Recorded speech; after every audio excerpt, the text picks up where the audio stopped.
ওং সাঁইরাম, জয় সাঁইরাম। সাঁই বাবা বলে আমার প্রিয় বাচ্চা, তাকে করতে দাও তোমার বদনাম। তোমাকে করুক সে অপমান, আর কর্মের ফল সে পাবে। আর তুমি এখান থেকে এই হায়রানি থেকেও আমি তোমাকে ভালো কিছু দেব, এই কথাটা তুমি সব সময় মনে রাখবে। তোমার শ্রদ্ধাতেই, তোমার সেবাতেই কিছু কম নেই। তুমি আমার অনেক প্রিয় বাচ্চা, আর তুমি আমার জন্য যা কিছু করো তা ঠিক। আমার পুজোর নিয়ম শুধু এটাই, শ্রদ্ধা আর ধৈর্য। তুমি তা সব সময় রাখবেই, কখনো ভেঙে যেতে দেবে না। তাহলেই তোমার সব সময় জিত হবে। আমি যে জীবন দিয়েছি তোমাকে, সেখানে তুমি রং ভর্তি করো।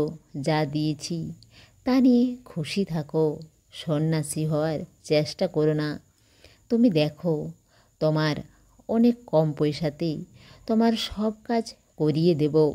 তোমাকে ধন সম্পত্তি তো অনেক দেব, কিন্তু তুমি একজন ভালো মানুষ হবে।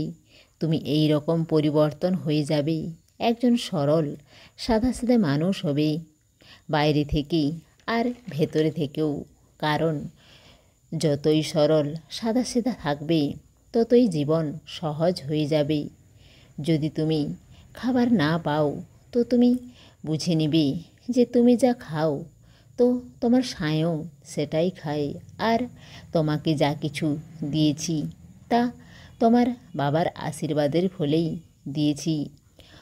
তুলনা অনুযায়ী তুমি কারো থেকে কম না, আমার বাচ্চা। আর হ্যাঁ, তুমি বাবার বাচ্চা, সেই জন্য এত সরল। আর নিজের সরলতার উপর নিজের গর্ব হওয়া চাই। অন্য কারো ব্যবহারের জন্য কখনো বদলে যাবে না। সব জায়গায় থাকো, সব কিছু দেখো, কিন্তু তারপর নিজের অস্তিত্বকে কখনো ভেঙে যেতে দেবে না। কারণ আমি তোমাকে এই জন্য পাঠাইনি যে তুমি যাও আর আবার ফিরে এসো। আমি এই জন্য পাঠিয়েছি যে তুমি অনেক ভালো কিছু করো মানুষ ও পশু পাখির জন্য। আর তুমি দেখবে, তোমার কারো কাছেই যাওয়ার কোনো প্রয়োজন নেই। আমি তোমাকে কথা দিচ্ছি, তোমার যা ইচ্ছা আছে তোমাকে সব সময় আসার আগেই দেব।